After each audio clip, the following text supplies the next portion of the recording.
A very warm good morning to all of you. In this session we have Ms. Mandakini Pant from Priya with us. She'll be talking to us on participatory evaluation and participatory research. But before I invite her to do it formally, let me tell you a few things about her. She has been a reader in sociology in SNDT University, Mumbai, and she has worked with women's studies also. For the past 7 years, she is working with an NGO, Priya Continuing Education. She is a fellow in Priya and she has been doing research, participatory research. And now I formally invite her to talk to us, enlighten us on participatory evaluation and participatory research. Ms. Mandakini Pant, please. Thank you, Dr. Sween.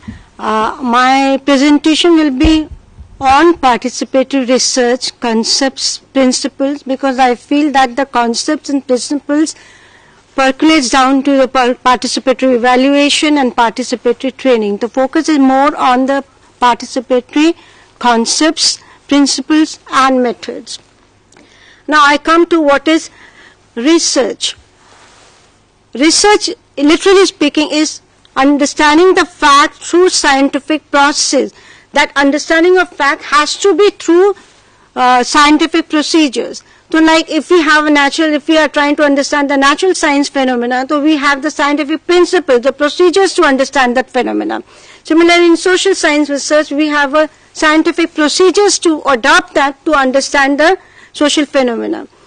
Then we have the steps. That steps normally more or less is followed in all the social science research is we begin with the identification of the problem, data collection, data analysis, conclusions and report. For example, if we take the problem like women sarpanches are unable to exercise their leadership. Okay, this is the issue with us. Then how do we go about? So we will say, what do we mean by exercising the leadership? So we have different variables, different contexts to say, and let us say we say like influencing the agenda in the decision making. So now what we'll do, we'll identify, look at the variables which determine the ability of women sarpanches to influence the agenda in the panchayat level.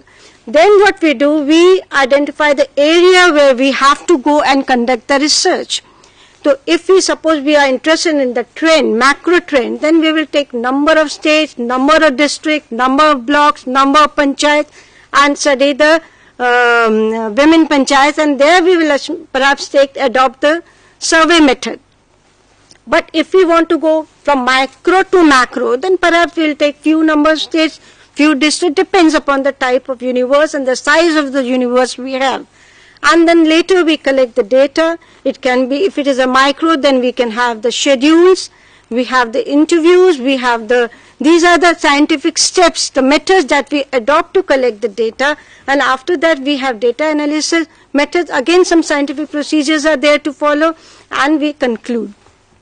This is normally the research, conventional research, social science research steps are there. And finally, after we have drawn conclusion that these are the enabling factors and these are the constraining factors, and on the basis of that we draw some recommendations. And finally we submit the report. So this is the normal steps that are taken in the social science research.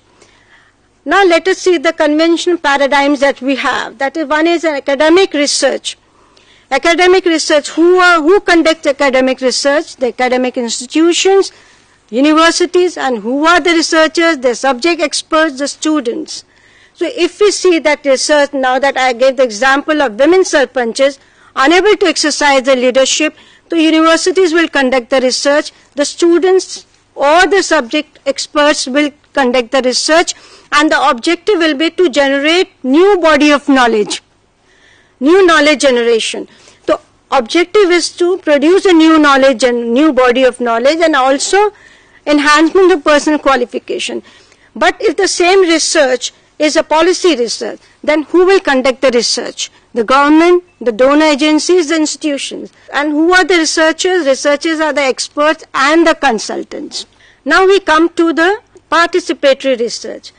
It is a method of social investigation of problems. Participatory research is about the social issues, investigates the social issues.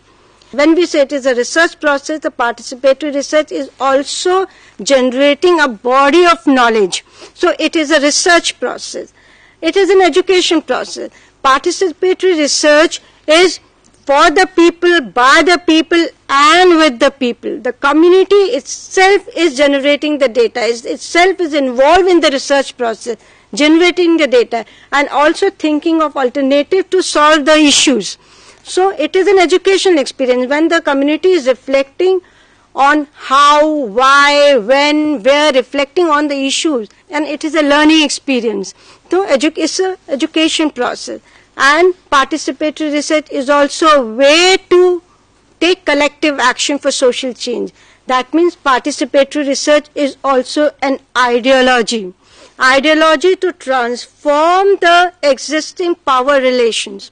So if we take this research, women sarpanches not unable to exercise their leadership would mean if the leadership of women sarpanches is strengthened, so they will not only exercise the leadership efficiently, but also in a way change the existing gender power relation vis-a-vis the exercise of power at the decision making level. So participatory research aims at transformation of the existing reality. It is an ideology. Now we come to the important concepts. One is conscientization. I said that participatory research is an education process. So what is an education process? You learn, you reflect on the process. Why this is happening? When it is happening, how is it happening, what is the way out. There's a constant reflection process is going on when community is engaging in the analysis of collecting the data, analyzing the data, and also reflecting on the ways to solve the issue.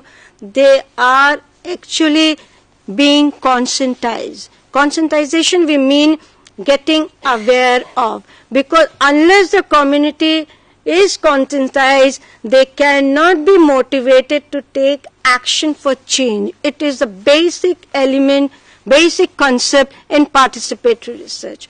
And then participatory research is also emphasizes on useful knowledge. Useful knowledge means knowledge which is of use to the community.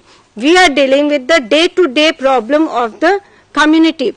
So participatory research is basically interested in the useful knowledge. It deals with the useful knowledge, not the theory, not the abstract concepts. Then control and empowerment. When the community is engaged in the research process, finding the facts, analyzing the facts, thinking about the ways, is actually community